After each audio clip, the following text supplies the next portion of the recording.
تو ہماسا پورے ہماسا کا جائزہ لے لیا جائے کہ جو چیزیں پائی جاتی ہیں کہ ایک طرف الفاظ اور جملے ایسے انوکھے انداز میں بالکل مربوط ہیں، جڑے ہوئے ہیں کہ ایک کو اگر دوسرے سے الگ کر دیا جائے تو جیسے کہ کوئی نگینہ ہے وہاں سے ہٹا دیا گیا ہے۔ اور اسی طرح کی ہماسا کے جو اشعار ہیں ان میں یہی بات پائی جاتی ہے کہ ایک دوسرے سے اشعار جڑے ہوئے ہیں اور ایک دوسرے سے مربوط ہیں۔ تو اشعار کو سمجھنے کے لیے ضروری ہے کہ ہم ان 4 چیزوں کا خاص طور پر لحاظ رکھیں۔ نمبر 1 یہ ہے کہ جو بات کہی گئی ہے وہ کیسی ہے، نمبر 2 یہ کہ کس اسلوب میں کہی گئی ہے، کس انداز میں کہی گئی ہے، اور نمبر 3 یہ کہ موقع کی رعایت ہے، اور نمبر 4 یہ ہے کہ مخاطبین کا کس قدر لحاظ رکھا گیا ہے۔ اب اس کے بعد کا بات یہ ہے کہ آپ لوگوں کو میں نے ایک نوٹ لکھ کے دیا تھا ابو تمام کے اوپر، پہنچ گیا ہر ایک کو؟ نہیں جی مولانا صاحب جی پہنچ گیا۔ آپ اپنے ساتھیوں سے لے لیجئے، اور اس میں ابو تمام کی سوانح سے متعلق کچھ باتیں تھیں، اب اس کی تشریح کرنے کی ضرورت، جس کے پاس کسی کے پاس ہو تو وہ پڑھے، شروع کی عبارتیں پڑھے۔ گروپ میں ڈال دیں مولانا، جس کے پاس گروپ میں ڈالی، گروپ میں کہا تھا گروپ بن گیا ہے، ڈالنا چاہیے۔ مولانا گروپ میں ڈلوا دیجیے، آواز آیا نہیں ہے۔ کیوں نہیں آیا؟ پچھلے ہفتے ہی میں نے دے دیا تھا تیار کر کے۔ آ گیا مولانا، ابھی تک نہیں پہنچا، گروپ میں آ گیا ہے، ڈلوا دیجیے۔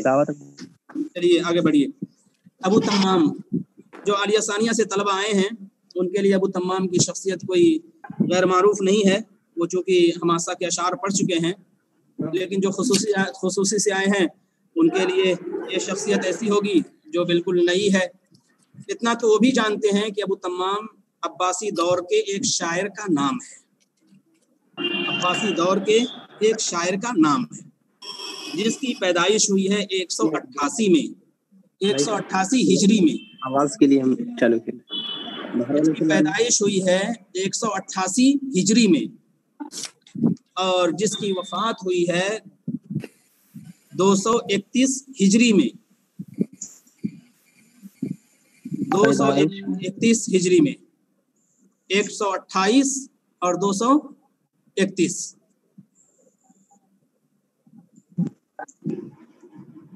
ابو تمام اپنے دور کا مشہور شاعر ہے۔ شام کے علاقے جاسم میں پیدا ہوا، جاسم، جیم الف سین میم۔ 128 یا 188؟ 188 اور 231۔ جی ٹھیک۔ 188 اور 231 شام کے ایک گاؤں جاسم میں 188 میں پیدا ہوا۔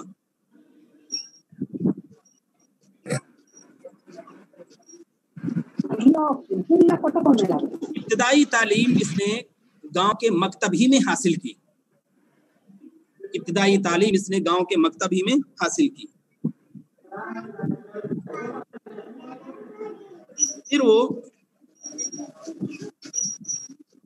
ملازمت کے لیے اپنے والد کے مشورے سے ایک پیشے سے وابستہ ہو گیا۔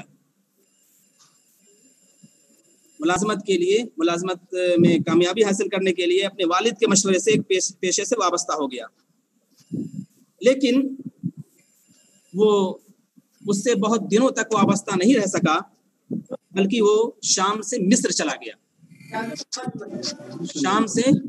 گیا، اور وہاں جا کر اس نے مصر کی جامع مسجد میں،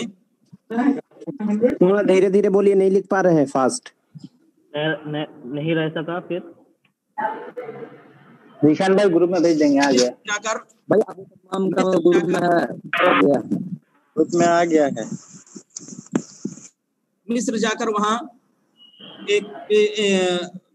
مصر کی جامع مسجد میں ساقی گری کا کام کرنے لگا، ساقی گری کا یعنی پانی پلانے کا کام کرنے لگا۔ وہاں جو لوگ مسجد میں پڑھتے تھے، چاہے وہ ادبا ہوں، شعراء ہوں یا اہل علم ہوں، ان کی خدمت کرنے لگا، ان کو پانی پلانے لگا۔ پھر اس کا نفس اس پر مطمئن نہیں ہوا، چنانچہ اس نے کئی جگہوں کا سفر کیا جن میں بغداد ہے، خراسان ہے، بغداد ہے، خراسان ہے، نیساپور ہے، بغداد ہے، خراسان ہے، نیساپور ہے، حجاز ہے، حجاز ہے، آرمینیا اور موصل، آرمینیا اور موصل ہے۔ وہاں کا سفر کیا اور اس نے وہاں کے خلفاء اور وہاں کے بااثر لوگوں سے ملاقات کی، خلفاء اور بااثر لوگوں سے ملاقات کی۔ یہ بات یاد رہے، یہ بات ذہن میں رہے کہ مصر کی جامع مسجد میں جب وہ پانی پلا رہا تھا یا خدمت کا کام انجام دے رہا تھا تو اسی درمیان اس نے شاعری سے دلچسپی پیدا کی اور شاعری کے میدان میں اس نے قدم رکھا اور پھر آہستہ آہستہ اس میں ترقی کرتا گیا۔ جب خلفاء سے اور بااثر لوگوں سے ملا تو یہ ایک معتبر شاعر ہو گیا تھا، خلفاء اور بااثر لوگوں سے ملا تو یہ معتبر شاعر ہو گیا تھا۔ چنانچہ عباسی خلیفہ معتصم نے اس کو موصل کا ذمہ دار بنا دیا، موصل جو علاقہ تھا اس کا ذمہ دار بنا دیا۔ عباسی خلیفہ معتصم نے اس کو موصل کا ذمہ دار بنا دیا۔